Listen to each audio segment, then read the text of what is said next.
ಹಿರಿಯ ರಾಜಕಾರಣಿ, ಹಾಲಿ ಶಾಸಕ, ಮಾಜಿ ಸಚಿವರೂ ಆಗಿದ್ದಂತಹ ಶಾಮನೂರು ಶಿವಶಂಕರಪ್ಪ ವಿಧಿವಶರಾಗಿದ್ದಾರೆ.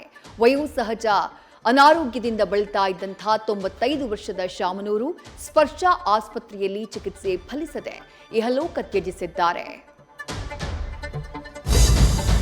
ವೋಟ್ ಚೋರಿ ವಿರುದ್ಧ ಕಾಂಗ್ರೆಸ್ ರಣಕಹಳಿಯನ್ನ ಮೊಳಗಿಸಿದೆ. ಮೋದಿ ಸರ್ಕಾರವನ್ನ ಕಿತ್ತೊಗೆಯೋಕೆ ರಾಹುಲ್ ಸಂಕಲ್ಪ ತೊಟ್ಟರು.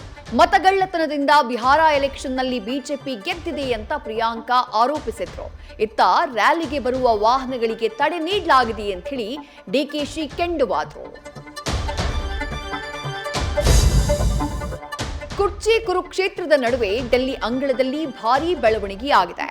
ಖರ್ಗೆ ಆಯೋಜಿಸಿದ್ದಂತಹ ಭೋಜನ ವ್ಯವಸ್ಥೆಯಲ್ಲಿ ಆಯ್ದ ನಾಯಕರಿಗೆ ಆಹ್ವಾನ ನೀಡಲಾಗಿತ್ತು. ಇದೇ ವೇಳೆ ಸೋನಿಯಾ ಮತ್ತು ರಾಹುಲ್ ಭೇಟಿಯಾದಂತಹ ಡಿಸಿಎಂ ಡಿಕೆಶಿ ತಮ್ಮ ವಾದವನ್ನ ವರಿಷ್ಠರಿಗೆ ತಲುಪಿಸಿದ್ದಾರೆ ಅಂತ ಗೊತ್ತಾಗಿದೆ. ರಾಜಕಾರಣಕ್ಕೆ ಬಂದ್ರೆ ಸೌಂಡ್ ಮಾಡಿಕೊಂಡೇ ಬರ್ತೀನಿ, ಇದು ಸುದೀಪ್ ನೀಡಿದ ಕಿಚ್ಚಿನ ಹೇಳಿಕೆ. ರಾಜಕಾರಣಕ್ಕೆ ಆಗಮನ ಕುರಿತು ಕಿಚ್ಚ ಮೌನ ಮುರಿದಿದ್ದು, ಎರಡೆರಡು ಕಡೆ ಕಾಲಿಟ್ಟು ಅಭ್ಯಾಸವಿಲ್ಲ ಅಂತ ಹೇಳಿದ್ದಾರೆ. ಸ್ಯಾಂಡಲ್ವುಡ್ ನಾಯಕತ್ವದ ಬಗ್ಗೆಯೂ ಮಾರ್ಕ್ ಅಚ್ಚರಿಯ ಹೇಳಿಕೆಯನ್ನ ನೀಡಿದ್ದಾರೆ.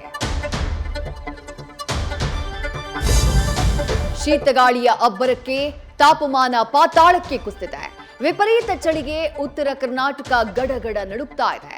ಧಾರವಾಡ ಕನಿಷ್ಠ ಉಷ್ಣತೆಗೆ ಜಾರಿದ್ರೆ ವಿಜಯಪುರ, ಬೀದರ್ನಲ್ಲಿ 7 ಡಿಗ್ರಿಗೆ ಕುಸಿತ ಕಂಡಿದೆ. ಇನ್ನು 2 ದಿನಗಳ ಕಾಲ ಚಳಿಯ ವಾತಾವರಣ ಇನ್ನಷ್ಟು ಕುಸಿಯುವ ಸಾಧ್ಯತೆ ಇದೆ.